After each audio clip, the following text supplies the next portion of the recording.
arrived on Mars as our liberators. The Earth Defense Force, guardians of humanity's next frontier. But instead of freeing the citizens of Mars, you imprisoned them. Things have been going great. We got a little extra time to really polish things up in post-production. The game's gone from a good game to a really great open world game, and we've taken all the things we've seen in play tests. We've really expanded what the player can do, how his choices are meaningful. We've expanded the story a little bit in post-production. So the game's gone from something that was pretty solid and we're very proud of to something that we're completely excited about, and we can't wait for people to play it and see everything that we can destroy on Mars.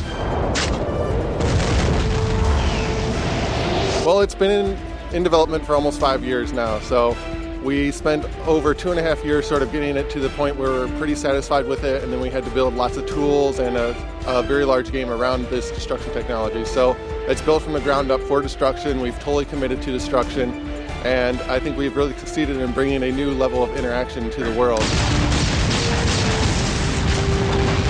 Basically, we've taken 3ds Max and we built all these tools around that let our artists build really complex, like complete structures, and then break those up according to their materials. And then we import those into the game. And one thing we found a lot of is if you don't connect the supports and all the walls and the ceilings and floors, if you don't connect those together, you're going to get lots of collapsing structures. Anything you destroy will go live and interact with other objects. So it's not just humans and vehicles interacting within the static world, it's humans and vehicles in the world all interacting with each other, and it just creates this new dynamic that you've never seen in a game before. We're able to build lots of unique structures that can come down in many different ways. We've got large towers that actually fall over correctly and will smash into other objects, and those are some of the coolest moments in the game. 6 main sectors in the world, and you progress through those somewhat linearly. There's a little bit of a spread towards the middle, but you basically progress through the story missions and these 6 main sectors. Within each main sector, there's like 20 or so activities that you can do at any time, and you can do those in any order. You're trying to get control down to 0. You're trying to get the morale of the miners and the civilians up so they'll help you in your battles against the EDF. We also have high priority destruction targets around the world, which will really reduce control. So those are all dynamic within the world. We just place these large structures. The player can attack them at any time, and they have heavy guards, and the EDF responds naturally. We didn't have to do any scripting for that. When you're up close to a building and it's destroyed in first person, you're basically seeing like 3 or 4 shards at once. Like the screen is basically filled with these huge gigantic pieces of destruction. And when you pull the camera back out behind the player, you can actually see a lot more of the world. You can see the context of the destruction a lot better. When you get hit by a piece of debris, you know why you fell down, you know why you ragdolled, because we took a lot of time to make sure that when pieces of debris that are flying through the world actually strike a human, that they actually react realistically. So if something hits you in the legs, it's going to knock you down differently than when it hits you on the head.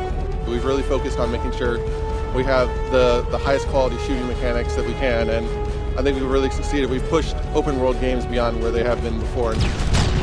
We have everything from melee attacks, which is like your sledgehammer, which you always have, so you can get out of any sticky situation. We have explosives of many types. We have small explosions, which use one system, and a large explosion will do something slightly different. We have our nano rifle, which will dissolve objects as they get destroyed. We have just physical destruction. Any object that impacts another object will apply damage based on how it impacts those other structures. We have large walkers, which are sort of our power trip. You get to sort of relax for a little bit and just like take out your frustration on the EDF and all the structures around you. Depending on how you destroy the buildings, you can actually get more points. So if you take out the bottom of the building and bring it down and then destroy the pieces that come down from that, you'll actually get more points than just straight out destroying the structure. So it's not necessarily a combo system, but we wanted to keep it fair.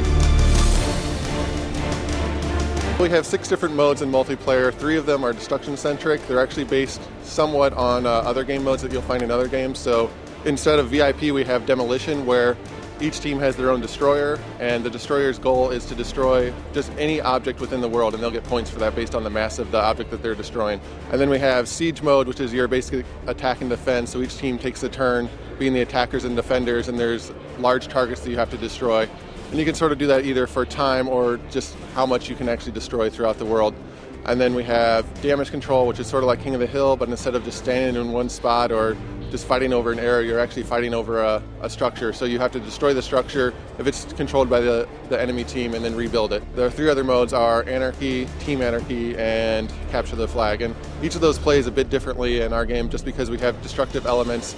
And we also have our backpack system, which gives you 10 different powers that you can basically have on you at all times, and those recharge over time. So if you use a Rhino pack, you can charge through a wall or other players, and that'll recharge in like 5 seconds, so you can keep using that whenever you need it. Then we have things like a jet pack, a thrust pack, which lets you go up and down through structures. We have a tremor pack, which creates an earthquake around you, and your screen shakes a little bit less than the other players around you, so it can be used offensively. We also have a party game mode called Wrecking Crew, which allows 2 to 4 players to play against each other. This is outside the main game, and your goal there is basically to destroy as much as you can as quickly as you can, and there's 4 different sub-modes for that and a bunch of different maps. You can use 7 different weapons, so there's lots of ways to experience destruction outside of just the main game. Red Faction Guerrilla is coming out in June of 2009. It'll be out on Xbox 360 and PS3.